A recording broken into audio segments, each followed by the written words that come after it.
Guys, alright, so we have Charlie here. He won Yu-Gi-Oh! Day with Gem Knights, as we promised we were going to get this format. 9K burn combo. 9K burn, we got a field center, we have to get into that packs. Alright, let's do this. Worth a bunch of money, let's get into it. Alright, so you play 3 Gem Knight Lapis as your only vanilla.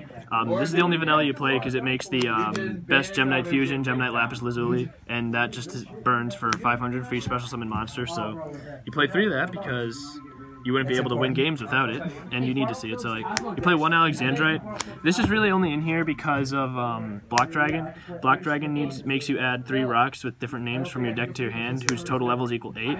And if you like draw the Crystal Rose or Brilliant Fusion the Crystal Rose, you need another way to get to level 8s, and you do 4-3-1 or 3-3-2 is your only ways to get there. Then 3 Obsidian and 3 Lazuli. These are the 2 best Gem Knights in the main deck. When this one's sent to the graveyard by a card effect, you get to add a vanilla from your grave to your hand. This one. And when this one is discarded, shut the fuck up. Whenever this one is sent from your hand. You can't say that on YouTube unless you We want to can. When this card is sent from your hand to the graveyard, you revive a vanilla, which it's kind of cool with some of the extra deck cards, because one of the extra deck cards is a vanilla and he can revive it, so it's really just a free 2900 beater. But these are the only Gem Knights really you play. You also play Crystal Rose, and Card's broken. This card is probably the best card in the deck. I used to think this card sucks. This card's insane. You banish a fusion from your graveyard to special summon it, and then you can send a Gem Knight from your deck to the grave, and its name becomes that. It's pretty broken, but really it's like special summon effect. And is it once per turn? Yeah, it is, unfortunately. But the deck would be so much more broken. And then for like some supporting monsters, we got the best card in the deck, 3 Block Dragon. This card's insane because whenever it's a ruler, you just banish 3 earths to summon it. It's level 8. And then when it's sent from the field to the grave, you add 3 rocks with different names from your deck to your hand. Basically, the key of the deck is to get to this. If you don't see this, you're going to struggle hard, but seeing this card is just super strong. It's also 2500 with the 3k ass, so that's nice. Then we're playing, of course, 3 rabbits. Because if you open this card, it's an instant link fusion if they don't have Ash. But other than that, this card's really solid in the deck, just getting you to your 2 vanillas and getting to that link, because that link is broken. And then I'm playing these 2 cards. You really don't have to play this. I'm just playing it because I'm playing this. But the only reason I'm playing this is because we're playing Predaplants. And the reason is, we don't have a plant or a BA link over here like they do in the OCG. So you need, a way to link these off the field. So I figured the best way to do that would be with an Invoker into this. And I don't know why I play this. You could probably play any other Earth Warrior. But I just felt like doing this one and this. And this is just another light in deck if you use Crystal Rose earlier and need to summon a Seraph Knight. Perhaps you should play Amazoness Archer so you can burn for 1200 more. Maybe. But it never... Shut up! Fuck you! And then, again, for the Predaplant engine, we're playing 3 Scorpion, the best Predaplant. 2 snakes because I draw 1 too much, and I always end up siding the second one out anyway. But other than that, 2's fine, and then 3 Lone Fire Blossoms, obviously, to see those. Yep. And then I played 3 hand traps, 2 Ghost Ogre and a Maxi. Goodbye, my good old friend. Unfortunately, yeah, but I'm going to tell you, this deck does not care. When what's its card come out in the special edition of Extreme Force? Gamma? No.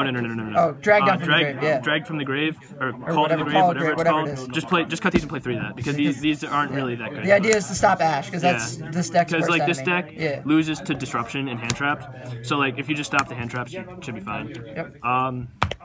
And then spells. 3 Brilliant Fusion. Not a question. Yeah, it's a Gem Knight deck, and this card's already broken, so... and you can use it more than once. It's not just once in every other deck. Multiple times. Then we're playing 2 Gem Knight Fusions. I remember back in the olden days before we had the link when Gem Knights had to play 3 of this just because you needed to see this card or else you lost.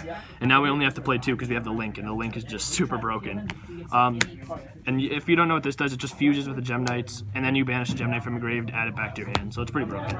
And then other ways to get to the link include the 3 Unexpected Die. Wow, you upped this. I thought there was only 1. No, I always played 3 of it. Really? You just see this so you can see the monster, and it also can bait out Ash. If you play this before you play Brilliant Fusion to bait out Ash, if they're stupid, they'll do it. So. I'll probably be doing that as well on my Noble Knights, at least 2 of that card, because getting the vanilla out is pretty neat. And then 1-for-1 and Foolish Burial. Foolish Burial is just another way to get to Block Dragon, and 1-for-1 is just more special summon monsters to do stuff. And that's it for the main deck. 40 cards. Obviously, The it's an extra FTK deck. For the extra deck, 1 Lady Diamond, 2 Master Diamond, 2 Zirconium, 2 Lapis Lazuli, and unfortunately you have to play 1 Seraph Knight.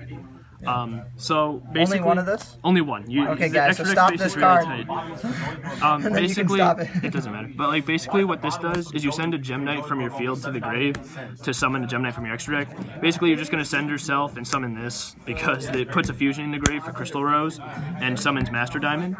And this is the card. You send a Gem Knight from your deck or extra deck to the graveyard and burn for 500 for every special summon monster. But you can only special summon her once. But that doesn't matter because you can summon this guy as many times as you want to copy her effect. There's a lot of glare on that, but what he does is you banish a level 7 or lower Gem Knight fusion monster from your graveyard, and he copies the effect. So you just send another copy of her to the graveyard, copy the effect, and then you just fuse with this and make a second Master Diamond, and that's how you just burn for maximum burn damage.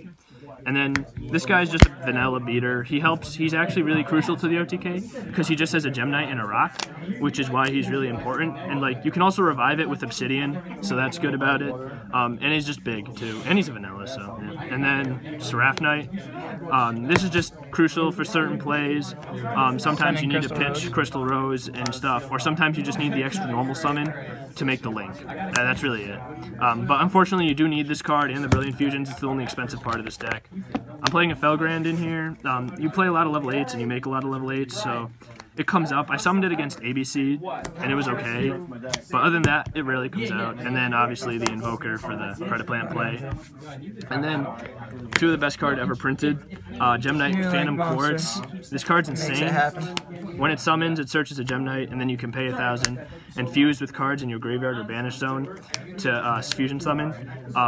So basically, he just fixed all the problems for the deck. He's an Emerald and a Stratos, which is exactly what the deck needed. I just love the name Phantom Quartz. I love it too. It's probably my favorite link that came out in the new set besides like Scaldi or something. But like, I really love this card. This card fixed the deck, and it was just so awesome for the deck. Like when I saw this card was announced in Extreme Forces, I was just so excited. And then we play a few other links, Mrs. Radiant, Underclock Taker, and then Decode. A few of these are kind of crucial, like these two. I was debating between this and Proxy Dragon, but I figured this over Proxy Dragon because it points down. You don't use tokens. There's no reason. You might as well have the versatility of it. You do want the arrow pointing to the side because it does come up sometimes. I used it in Lightsworn today. It worked out really well. I got 5th, unfortunately. Honestly, sometimes too, I've been debating just play against second Decode Talker over this because like the second Decode Talker comes up sometimes. But again, this should be Scaldi, but yeah. Alright, on to the side deck. This is really irrelevant. I didn't really know what to side, so I just threw in shit. I sided 2 Dankos, I never put these in, but I just put these in because I was really scared of like a back row heavy deck like Paleo, and I just didn't want to lose instantly to it, so I put these in the side. And like, I was thinking about Decree, but Decree's too slow for this deck because you need to stop the traps instantly. And then I sided some Kaijus. Oh shit, I need to sell this. Yeah. This is still expensive. Yeah. Yo, Tyler, how much you spend for Gamma Seals? How much you buy Gamma Seal for? Anyway, continue. And the reason I sided these Kaijus was because I wanted to make sure I never gave my opponent one that was bigger than Zirconium. And because the only reason I sided these was for ABC, and these are the only cards I sided in all day, just those 3. I didn't side in any of these, but this is just really good. It's like, again, your ABC matchup is really bad. I was able to beat ABC today. I never said, but my matchups were like ABC, Pendulum Magician, True Draco Zoo, and Spiral, and I went to game 3 once today against Magicians because Baguska's a dick. Dark Curl Regeki just going second against certain things. And then System Downs again for ABC. I never sided it in because I prefer to side this card in going first against them, but I just never sided it in. I just kept the Kaijus in because the Kaijus are just better in my opinion. And then for Pendulum Magicians, I play 3 MST and a Cosmic Cyclone. You could just play 3 Cosmic Cyclone and 1 MST, but I don't have 3 Cosmic Cyclone. But again, this is just for like back row decks and other stuff. I sided in for True Draco Zoo and it hit a Macro Cosmos, which was nice. But yeah, that's it. The side deck was It could have been better, probably. But that's the deck. I can show you guys the combo that you open 2 cards and burn for 9K if you want. 2-card combo that burns for 9,000. So if your opponent doesn't have any disruption and you open up Brilliant Fusion and any Gem Knight monster, you can also open the Predaplant. And if you open Unexpected Die in the Predaplant engine, that's also game. So you're going to play Brilliant Fusion, and you're going to send Block Dragon and any Gem Knight to the grave again, that doesn't matter. And you're going to summon Zirconium, and then you're just going to normal summon the Gem Knight in your hand, Link, summon Phantom Quartz, and then add Gem Knight Fusion to your hand. Then you're going to banish these 3, summon Block Dragon, and then you're going to pay 1,000 life to shuffle these all back into your deck, and then Fusion again. Which it's really important that you go for Lady over here. Make sure you're positioning, guys, by the way, because it does matter. The position matters. You're going to summon her over here, and then you're going to tribute her and summon Master D, and then you're going to link with these 2. The Block Dragon. Yeah, with Block Dragon and the Block Dragon's effect's going to go off. Well, for Mrs. Radiant, and put her over here in the other zone, and then Block will activate. Your space is over there. And you add this, and this, and that equals 8, and then you're going to play Gem Knight Fusion, fusing these 2 to summon Zirconium. Yeah. Zirconium's might feel a little fucked right now. Yeah, and then you're going to use Crystal Quartz's effect, banish the Lady, special summon this back, and you're going to use its effect to make its name treated as Gem Knight Lazuli. It's very important that you send Lazuli, because then she's going to let you add back this, and this is engraved. But and then you're going to banish the Lazuli, add this back to your hand, play Gem Knight activate Fusion. it, fuse these 2, and then the burn card and Obsidian will activate and summon this back, and then you're going to activate her effect, send a copy of herself from the extra deck to the grave, that's 3K, and then Master Diamond will activate and copy her effect, and then you send any Gem Knight from your deck to the graveyard. It really doesn't matter, and that's another 3K. So 6,000 right there. 6,000 right there, and then you just banish the Gem Knight you sent, add this back to your hand. It doesn't matter, any Gem Knight engraved, and then you fuse with this, and this. And summon the second Master Diamond. Because he's not once per turn. Yeah, he's not hard once per turn. He's not once per turn. And then you banish the other copy of Lapis, Lazuli, and send any Gem Knight. Good game. And that's another 3K. There you go, guys. It's 2K with this, but you can summon Block Dragon back and do First place. Awesome, Matt, and we're going to have a packs. Oh yeah, we're going to open the packs in the next video, but that's the deck list, guys. Hope you enjoy. Gem Knight's Master Race. Rogue Scrubs out. See you.